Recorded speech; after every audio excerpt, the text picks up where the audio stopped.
Good day, YouTubers! Today is day 11 of our no water change challenge ng ating 75-gallon tank. Ayun, ngayon napansin ko, nakarecover yung tubig, ang linaw niya. About around 98% crystal clear. Ang pinakain ko lang kahapon ay yung duckweed.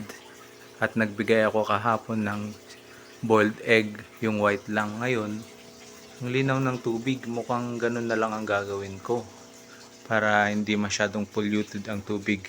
At napansin ko, kapag tama nga yung mga napapanood ko sa internet, colony ng bakterya to. Hindi siya literal na dumi, kumbaga dyan sila nanirahan sa filter. Napansin ko kapag madumi yung filter, mas mabilis lumilinaw yung tubig versus sa nilinis yung filter. Ito, tumubo na yung ating garlic at onion. May pangsahog na naman ako sa scrambled egg. Yan. So far, mukhang friends naman na silang lahat. Pala, nagdagdag ako ng dalawang angel fish.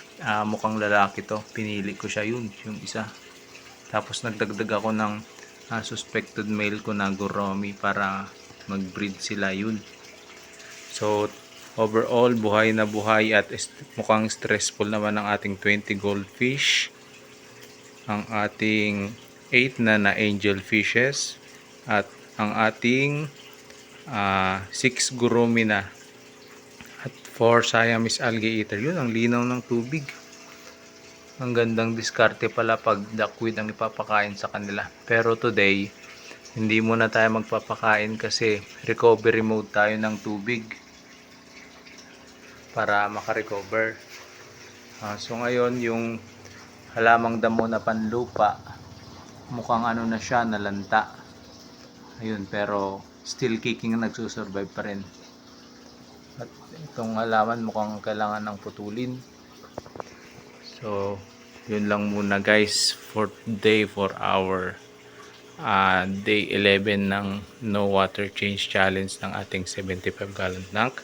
Itong ating bagong beta, ang pangalan niya ay Balentico. Binili siya nung Valentine's Day, kaya Balentico pangalan niya.